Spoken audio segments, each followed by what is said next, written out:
عزیزی تلویزیۆنی کۆمەڵە لەگەڵتانی بۆ گەشتی هەواڵەکانی ڕۆژی چوارشەممە ئێستاش دەردێڕی گرنگترین هەواڵەکان. دەست بەسەرکردنی دوو هاوڵاتی لە مەهاباد لەلایەن هێزەکانی سوپاوە. ئێران لە ڕیزبەندی دووەمین زیندانیکردنی نووسەراندایە. ناردنی کەرەستەی پێشکەوتووی دۆزینەوەی مین بۆ گەر و هۆرمۆز لەلایەن بریتانیاوە و ڕەخنە لە یەکێتی ئوروپا سەبارەت بە فرۆشتنی تەکنەلۆژی سیخوڕی.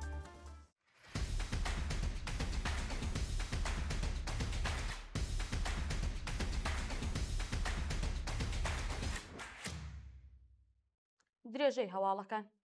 دەست بەسەرکردنی دوو هاوڵاتی لە مەهاباد لەلایەن هێزەکانی سوپاوە.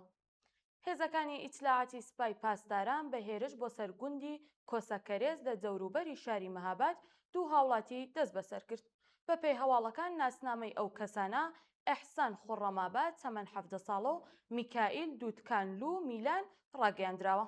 بەپێی ئەم راپۆرتە هێزە حکوومەتیەکان بەبێ ئەوەی هیچ ڕوونکردنەوەیەک بدەن دوای هەڵکوتانە سەر ماڵەکانیان ئەم دوو کەسەیان لەگەڵ خۆیان بردووە. شایانی باسە تا ئێستا هیچ زانیاریەک لەسەر دۆخی تەندروستی و شوێنی ڕاگرتن و تۆمەتانەی بڵاو نەکراوەتەوە. دواکەوتنی حەقدەستی کرێکارانی کۆمپانیای داروگەری تاران. کرێکارانی کۆمپانیای داروگەری تاران دەڵێن زیاتر لە 5 مانگە حەقدەسەکانیان دواکەوتووە و چەندین مانگیشە حەقی بیمەکانیان بۆ تێنەکراوە. ژمارەیەک لەم کرێکارانە ڕایان گەیاندووە ساڵانێکی زۆرە حەقدەسەکانیان زۆر دوا دەکەوێت و ئەمەش ناچاری کردوون بۆ دابینکردنی تێچووی ژیانیان پەنا ببەن بەکاری دیکە وەکو دەستفرۆشی، مسافرکەشی و کرێکاری ساختمانی. کرێکاران دەڵێن نادیاری دۆخی کار و دابەزینی ئێکجاری زۆر توانای کڕینی ژیانی بۆ زۆرێک لە بنەماڵەکان سەخت کردووە. بە وتەی ئەوان گۆشتی سوور و مریخ لەسەر سفرەی زۆرێک لە بنەماڵە کرێکارەکان لابراوە. ئێران لە ڕیزبەندی دووهەمین زیندانیکردنی نووسەراندایە. ئەنجومەنی قەڵەمی ئەمریکا لە نوێترین راپۆرتی ساڵانەی خۆیدا ڕایگەیاندووە بۆ یەکەمین جار ژمارەی نووسەرە زیندانیەکان لە جیهاندا لە 400 کەس تێپەڕیوە. بەپێی راپۆرتی ئەم ناوەندا وڵاتی چین بە 119 نووسەری زیندانی لەسەرەوەی لیستەکەدایە و ئێران بە زیندانیکردنی 53 نووسەر لە ڕیزبەندی دووهەمی جیهاندا وەستاوە. لە درێژەی ئەم راپۆرتەدا هاتووە عەرەبستانی سعودیە بە 27 نووسەری زیندان لە پلەی سێیەمدایە. ئەنجومەنی قەڵەمی ئەمریکا جەختی کردوێتەوە کە سەرکوتکردنی نووسەران و ئەهلی قەڵەم لە ئێران بە تایبەت دوای شەڕی 12 ڕۆژە زۆر تونتر بووەتەوە. دەست بەسەرکردنی دەبیری ئەنجومەنی خوێندکارانی زانکۆی تاران. سەید یاسین حەسەنزادە دەبیری ئەنجومەنی خوێندکارانی زانکۆی تاران و زانستە پزیشکیەکان ئەمڕۆ دەست بەسەر و بۆ شوێنێکی نادیار ڕاگوێزراوە. بەپێی ئەم راپۆرتانە تا ئێستا دیار نییە کام دەستگای ئەمنی یا دادوەری بەرپرسی دەست بەسەرکردنی ئەم چالاکە خوێندکارە و هیچ زانیاریەک لەسەر هۆکاری دەست بەسەرکردن و شوێنی ڕاگررتنی لەبەردەستدا نییە.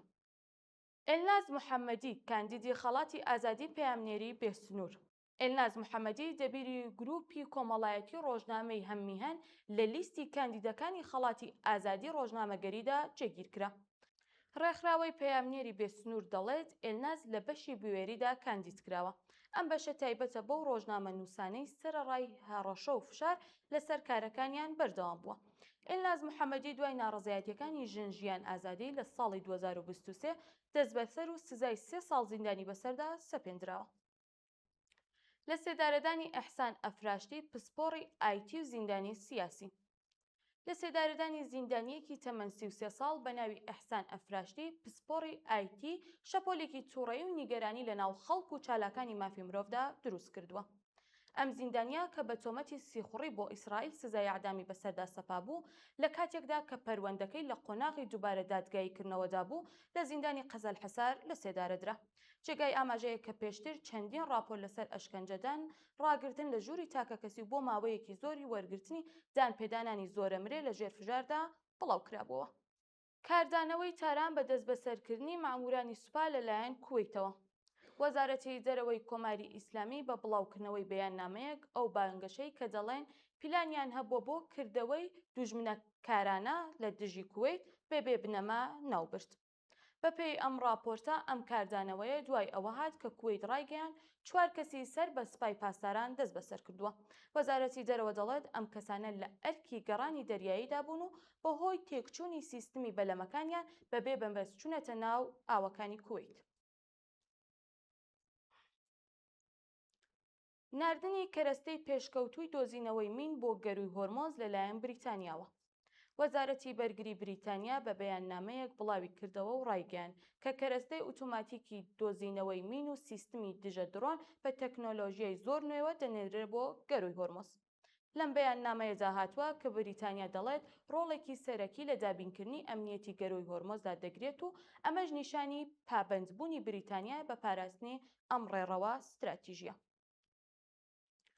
گەمارۆخستنە سەر چەند کەس و ناوەندێکی سەر بە حیزبوڵڵا لەلایەن ئیمارەتەوە. ئیمارەتی یەکگرتووی عەرەبی ڕایگەیاندوە 16 هاوڵاتی لوبنانی و 5 ناوەند لەوانە دامەزراوەی قەرزولحەسەنە بە تۆمەتی پەیوەندی لەگەڵ حیزبوڵڵای خستووەتە لیستی ترۆریستی وڵاتەکەیەوە. بەرپرسی ئیمارات جەختی کردوێتەوە ئەم هەنگاوانە بۆ بەرەنگاربوونەوەی تیرۆریستی و بڕینی سەرچاوە داراییەکانی ئەم گروپەیە. ڕەخنە لە یەکێتی ئوروپا سەبارەت بە فرۆشتنی تەکنەلۆژی سیخوڕی. بەپێی راپۆرتی چاودێری مافەکانی مرۆڤ، یەکێتی ئوروپا لە بوارە کنترۆڵکردنی هەناردەی تەکنەلۆژی سیخوڕی و چاودێران کێشەی جددی هەیە. لەم راپۆرتەدا هاتووە کە هەندێک وڵاتانی ئوروپایی مۆڵەتی فرۆشتنی ئامێری پێشکەوتی سیخوڕیانداوە بۆ وڵاتانەی کە مافەکانی مرۆڤ پێشیل دەکەن. ئەمەش ڕێگە خۆش دەکات کە ئەم تەکنۆلۆژیە دژی چالاکوان و ڕۆژنامەنووسان بەکاربێت. دوایین هەواڵ گەندەڵی دارایی سەرۆکی پێشووی دەفتەری سەرۆک کۆماری ئۆکراین. ناوەندی بەرەنگاربوونەوەی گەندەڵی لە ئۆکراین ڕایگەیاند کەسێک بە ناوی ئاندری بیرماک بەهۆی گەندەڵی داراییەوە لێکۆڵینەوەی لەگەڵ دەکرێت. بەپێی راپۆرتەکان ئەم بەرپرسە گومان دەکرێت لە نێوان ساڵانی 2021 تا 2025 نزیکەی 9 ملیۆن یۆرۆی سپی کردبێتەوە. ئەم پارەیە لە ڕێگەی پرۆژەیەکی خانوبەرەی لوکس لە نزیکی شاری کیف گواستراوەتەوە. بینەرانی خۆشەویست گەشتی هەواڵەکانمان پێشکەشکردن. هەر شاد و بەختەوەر بن.